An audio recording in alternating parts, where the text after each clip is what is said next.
ওম স্থাপকায়শ্চ ধর্মস্য সর্বধর্মস্বরূপিণে অবতার বরিষ্ঠায় রামকৃষ্ণায় তে নমঃ।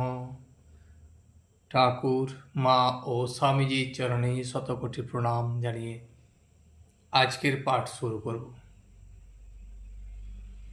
আজ দোলযাত্রা। আজ শ্রী শ্রী মহাপ্রভুর জন্মদিন।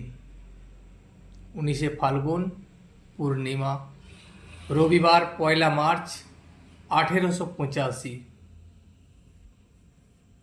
ঠাকুর শ্রী রামকৃষ্ণ ঘরের মধ্যে তার ছোট্ট খাটটিতে বসিয়া তিনি যেন সমাধিস্থ, আর ভক্তেরা মেঝেতে বসিয়া আছেন, এক দৃষ্টে তাহাকে দেখিতেছেন। মহিমাচরণ, রামদত্ত, মনমোহন, নবাই, চৈতন্য, নরেন্দ্র মাস্টার, অনেক ভক্ত সেখানে বসিয়া আছেন। ভক্তরা এক দৃষ্টে দেখিতেছেন। তারপর সমাধি ভঙ্গ হইল। ভাবের পূর্ণ মাত্রা। ঠাকুর মহিমাচরণকে বলিতেছেন, বাবু, হরিভক্তির কথা। মহিমা বলিলেন, আরাধিত যদি হরিস্তপস্যা তত কিম, নারাধিত যদি হরিস্তপস্যা তত কিম, অন্তর্বহিঃসদি হরিস্তপস্যা তত কিম, নান্তর্বহিঃসদি হরিস্তপস্যা তত কিম, বীরম বীরম ব্রহ্মণ কিং তপস্যাসু বৎস, ব্রজ ব্রজ দ্বিজ শীঘ্রং শঙ্করং জ্ঞান সিন্ধুম, লভ লভ হরিভক্তিং বৈষ্ণবোক্তাং সুপোক্তাম, ভব নিগড় নিবন্ধ ছেদিদনিং কর্তরিঞ্চ। নারদ পঞ্চরাত্রে আছে। নারদ তপস্যা করছিলেন, এমন সময় দৈববাণী হল,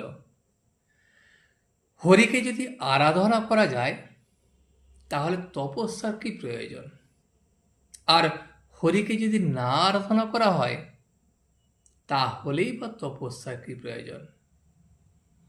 হরি যদি অন্তরে বাহিরে থাকেন তাহলেই বা তপস্যার কি প্রয়োজন, আর যদি অন্তরে বাহিরে না থাকেন তাহলেই বা তপস্যার কি প্রয়োজন।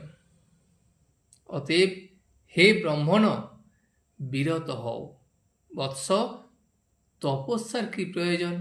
জ্ঞান সিন্ধু শঙ্করের কাছে গমন করো।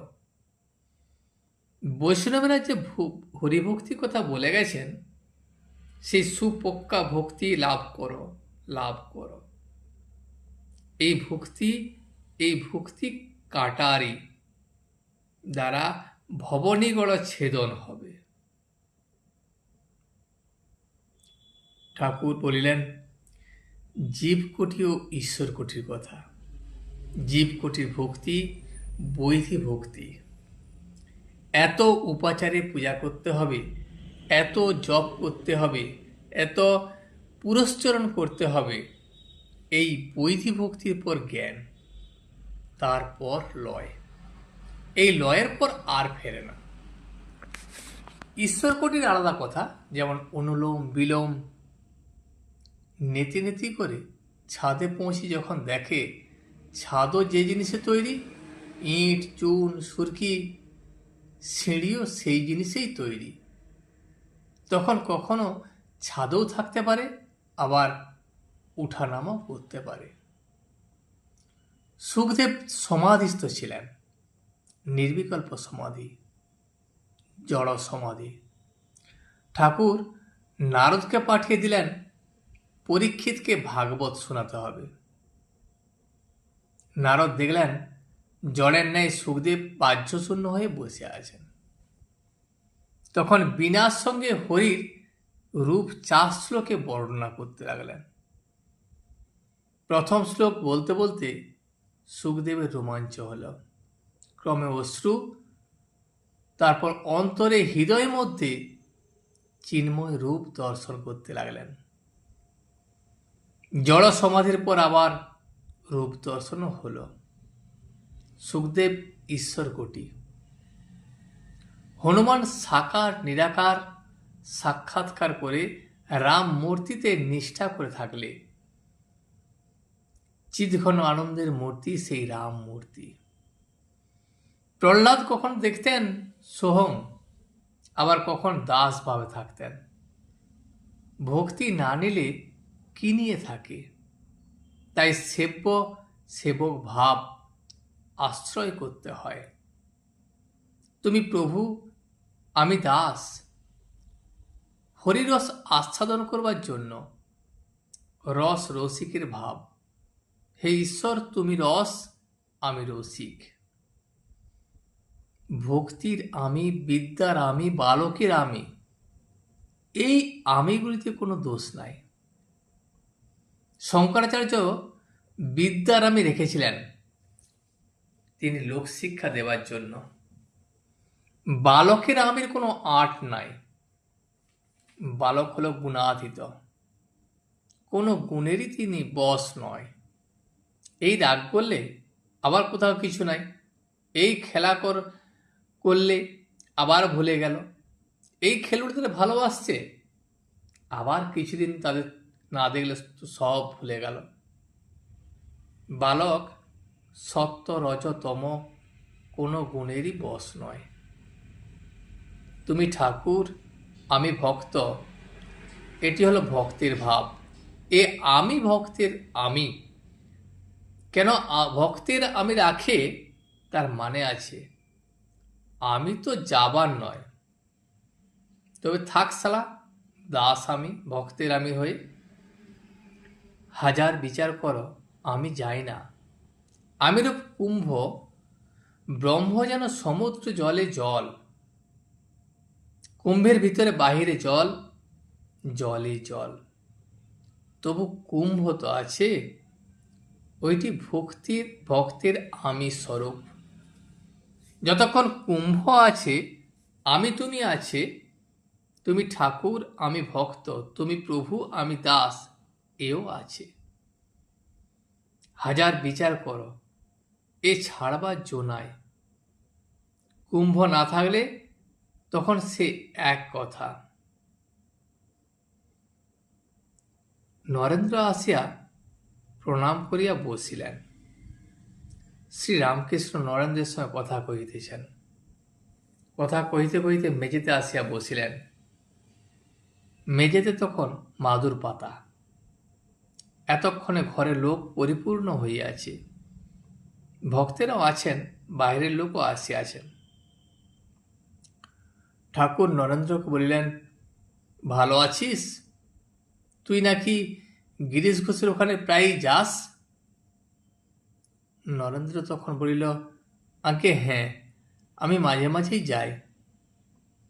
ঠাকুর শ্রীরামকৃষ্ণের নিকট গিরিশ কয় মাস হইল নতুন আসা যাওয়া করিতেছেন। ঠাকুর বলে, গিরিশের বিশ্বাস আঁকড়ে পাওয়া যায় না। যেমন বিশ্বাস, তার তেমনি অনুরাগ। বাড়িতে ঠাকুরের চিন্তায় সর্বদা মাতোয়ারা হয়ে থাকেন। নরেন্দ্র প্রায় যান, হরিপদ, দেবেন্দ্র ও অনেক ভক্ত তার বাড়িতে প্রায় যান। গিরিশ তাঁদের সঙ্গে কেবল ঠাকুরের কথাই কন।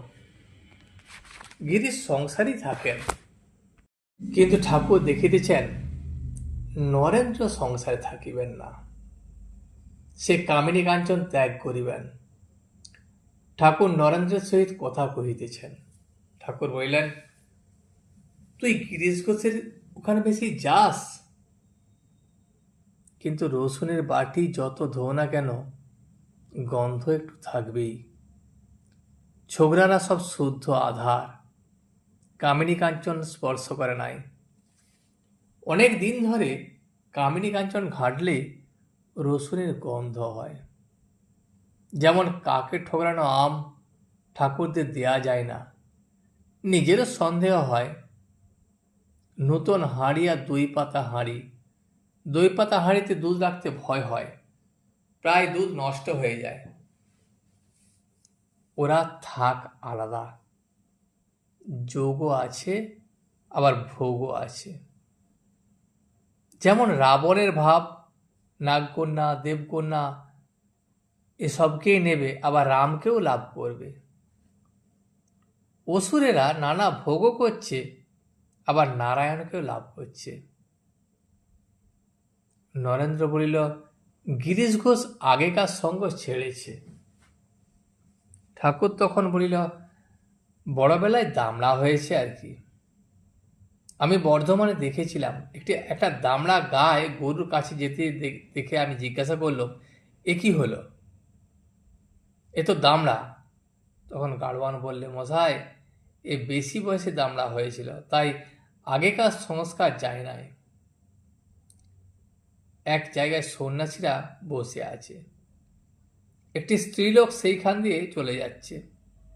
তো সকলে ঈশ্বর চিন্তা করছে, আর একজন আর চোখে চেয়ে দেখলে সে 3টি ছেলে হবার পর সন্ন্যাসী হয়েছিল। একটি বাটিতে যদি রসুন গোলা যায়, রসুনের গন্ধ কি যায়?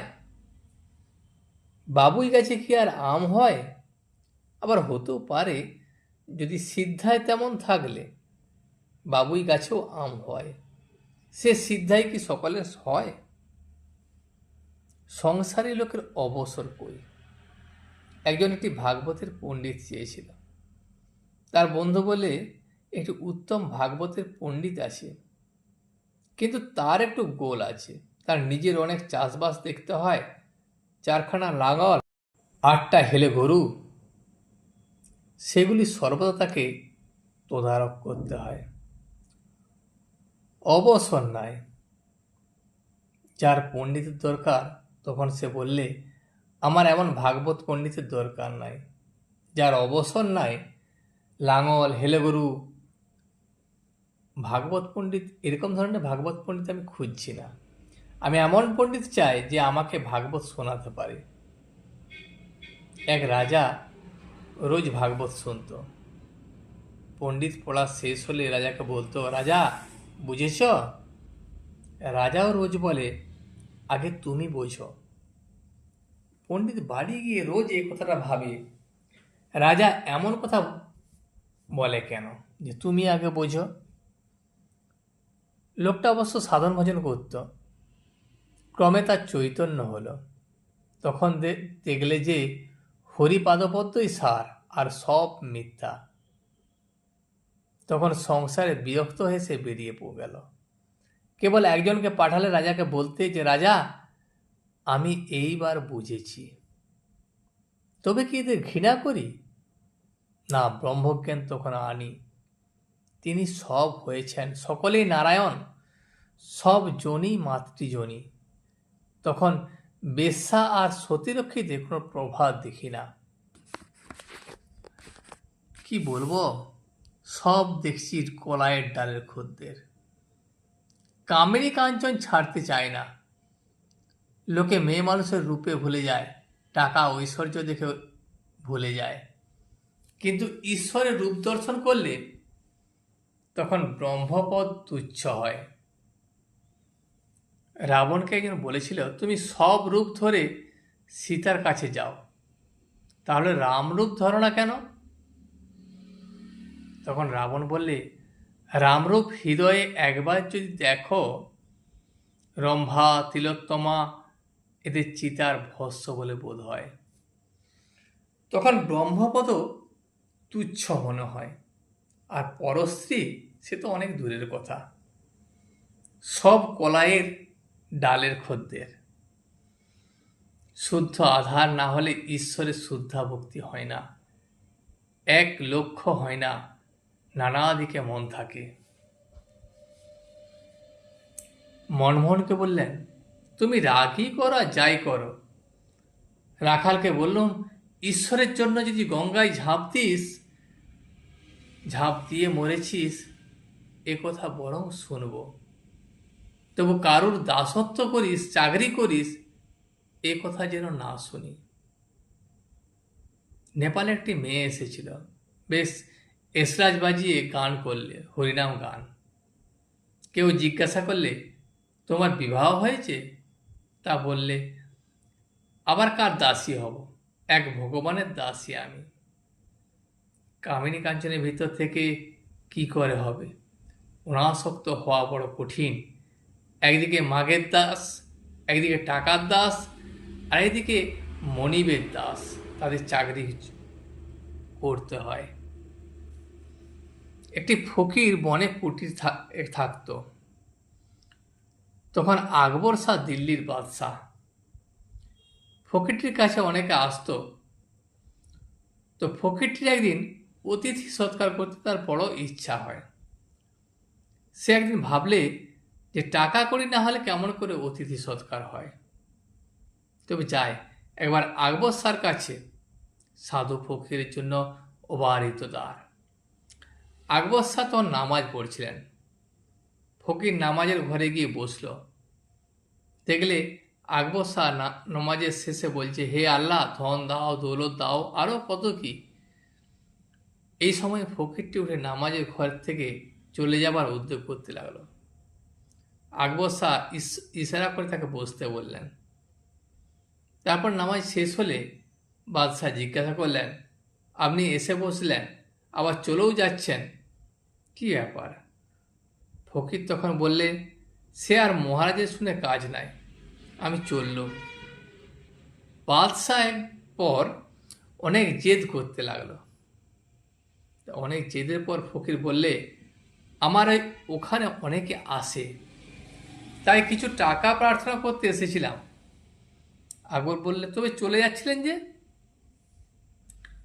ফকির বললে, যখন দেখলাম তুমিও ধন দৌলতের ভিখারি, তখন মনে করলাম যে ভিখারির কাছে ভিক্ষা চাওয়ার থেকে চাইতেই যদি হয় আল্লাহর কাছেই চাইব। নরেন্দ্র বলিল, গিরিশ ঘোষ এখন কেবল এই চিন্তাই করে। ঠাকুর বললেন, সে খুব ভালো, তবে এত গালাগাল মুখ খারাপ করে কেন? সে অবস্থা আমার নয়। বাজ পড়লে ঘরের মোটা জিনিস তত নড়ে না, কিন্তু সারসি ঘটঘট করে। আমার সে অবস্থা নয়। সত্যগুণের অবস্থায় হইচই সহ্য হয় না। হৃদে তাই চলে গেল। মা রাখলেন না। শেষের দিকে বড় বাড়িয়েছিল। আমায় গালাগালি দিত, হাঁকডাক করত। গিরিশ ঘোষ যা বলে তার সঙ্গে কি মিলল? নরেন্দ্র বলল, আমি কিছু বলি নাই, তিনিই বলেন, তার অবতার বলে বিশ্বাস। আমি আর কিছু বললুম না। ঠাকুর বললেন, কিন্তু খুব বিশ্বাস, দেখেছিস? ভক্তেরা একদৃষ্টে দেখিতেছেন ঠাকুর নিচে মাদুর উপর বসিয়া আছেন, কাছে মাস্টার, সম্মুখে নরেন্দ্র, চতুর্দিকে ভক্তগণ। ঠাকুর একটু চুপ করিয়া নরেন্দ্রকে সস্নেহে দেখিতেছেন। কিয়ৎক্ষণ পরে নরেন্দ্রকে বললেন, বাবা, কামিনী কাঞ্চন ত্যাগ না হলে হবে না। বলিতে বলিতে ভাব পূর্ণ হইয়া উঠিলেন। সেই করুণ মাখা সস্নেহ দৃষ্টি তাহার সঙ্গে ভাবন্মত্ত হইয়া গান ধরিলেন। কথা বলতে ডরাই, না বললেও ডরাই, মনে সন্দেহ হয় পাছে তোমা ধনে হারায় হারায়। আমরা জানিনি যে মন তোর, দিব তোকে সেই মন তোর। এখন মন তোর, আমরা যে মন্ত্রে বিপদেতে তরি তোরায়। শ্রীরামকৃষ্ণের যেন ভয়, বুঝি নরেন্দ্র আর কাহারও হইল, আমার বুঝি হল না।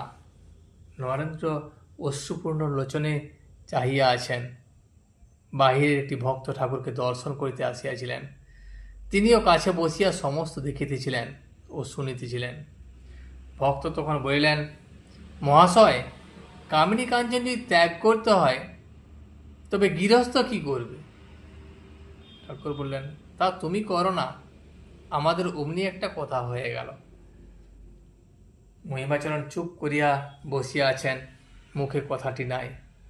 ঠাকুর মহিমাকে বলিলেন, এগিয়ে পড়ো, আরও আগে যাও, চন্দন কাঠ পাবে, আরও আগে যাও, রূপার খনি পাবে, আরও এগিয়ে যাও, সোনার খনি পাবে, আরও এগিয়ে যাও, হিরে মানিক পাবে, এগিয়ে পড়ো। মহিমা তখন বললেন, আগে টেনে রাখে যে, এগোতে দেয় না।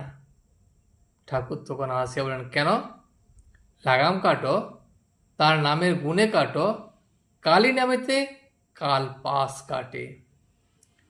নরেন্দ্র পিতৃবিয়োগের পর সংসারে বড় কষ্ট পাইতেছেন, তাহার উপর তাল যাইতেছে। ঠাকুর মাঝে মাঝে নরেন্দ্রকে দেখিতেছিলেন। ঠাকুর বলিতেছেন, তুই কি চিকিৎসক হয়েছিস? শতমারি ভবেদৈত সহস্রমারি চিকিৎসক। ঠাকুর কি বলিতেছেন, নরেন্দ্রের এই বয়সে অনেক দেখাশোনা হইল, সুখ দুঃখের সঙ্গে অনেক পরিচয় হইল। নরেন্দ্র তখন ঈষৎ হাসিয়া চুপ করিয়া বসিয়া রহিলেন। আজ এই পর্যন্তই। ভিডিওটি শেষ পর্যন্ত দেখার জন্য আপনাকে অসংখ্য ধন্যবাদ। ভিডিওটি যদি আপনার ভালো লেগে থাকে তাহলে একটা লাইক, কমেন্ট এবং বন্ধুর সাথে শেয়ার করে দেবেন। সাবস্ক্রাইব করে পাশে থাকা বেল আইকনটি বাজিয়ে দেবেন, যাতে আপনাদের নতুন ভিডিওগুলি সর্বপ্রথম আপনার কাছে পৌঁছে যায়। জয় শ্রী রামকৃষ্ণ, জয় শ্রী রামকৃষ্ণ, জয় শ্রী রামকৃষ্ণ।